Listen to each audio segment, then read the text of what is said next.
ago, I donated a bottle of 7 Cellars Brandy to Te Papa Museum as part of New Zealand's wine history. Only 1,000 bottles made, and I wanted to ensure that at least one bottle would be preserved for antiquity.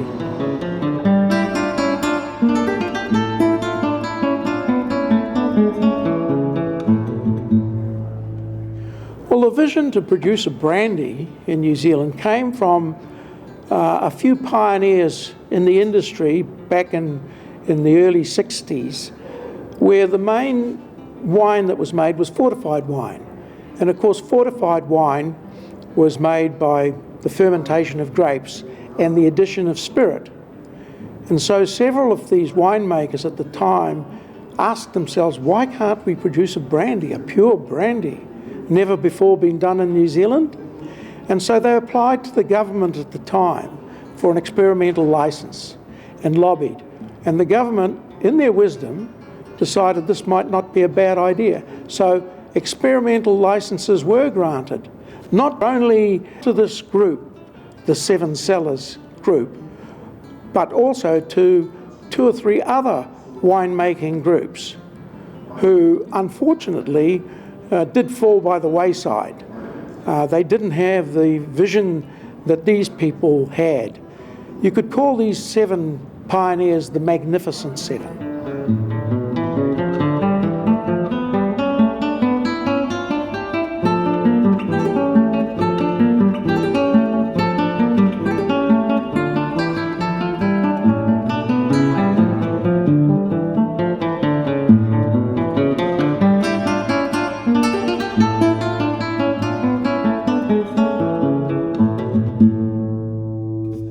Arguably, 7 Cellars Brandy is probably the rarest brandy in the world. Brandies like cognac are dominated by the French and other countries. Even Australia produces some good brandies. But they are mostly commercial brandies for everyday drinking. This is something quite special because the whole process behind the development of this brandy was to produce something that was comparable to the best in the world. So the selection of the grapes was important, the distillation process was important, the maturation was important, and then once it had been completed, samples were sent by the government at the time. Sir Jack Marshall was the Minister of Customs to France for evaluation. And the findings came back that this brandy was equal to the best. And that encouraged those pioneers, as I've previously stated, to carry on developing the industry to what it is today. We haven't yet established what the end price would be for a bottle of this brandy. I guess it would be a market that decides that. It may go to auction. But the fact is that it's more than just a brandy. It's a part of New Zealand's wine history. It's the only one that was ever produced. Because when the industry looked at whether it could be commercialised, unfortunately, the figures didn't stand up. So at the time, it wasn't economical to produce it. And a lot of the brandy that was made, because there were several other experimental licenses granted, ended up as fortifying spirit for ports and sherries, which were the mainstay of the day.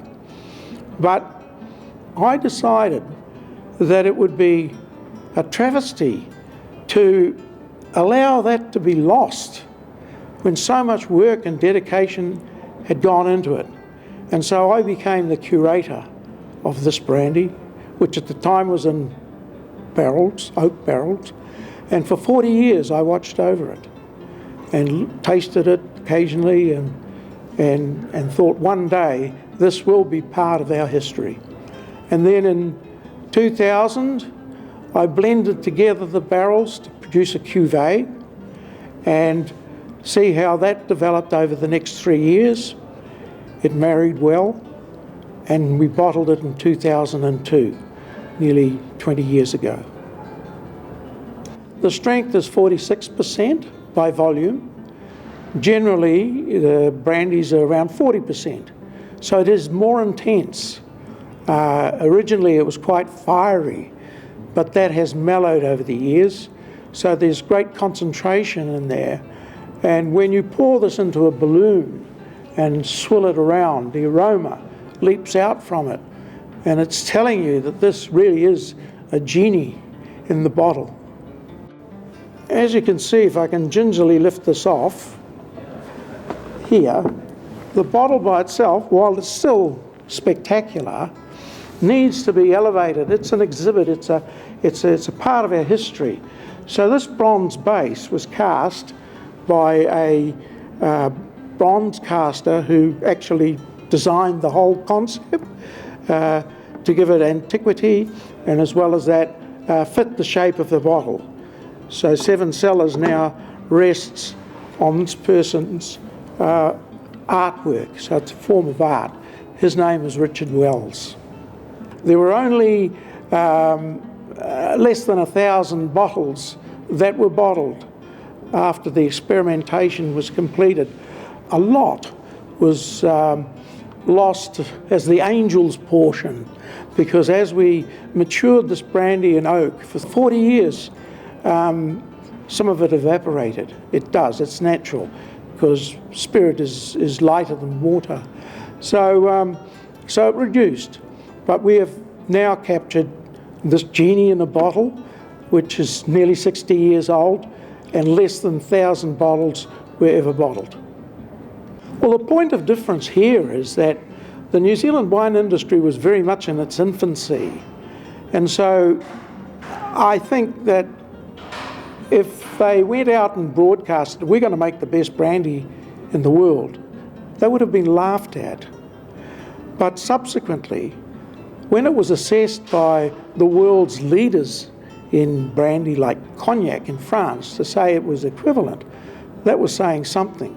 So the point of difference is, I guess, that outside native France, the origin of great cognacs, here in New Zealand, we have produced a brandy that is equivalent. It's like winning a gold medal in an international sport like the Olympics.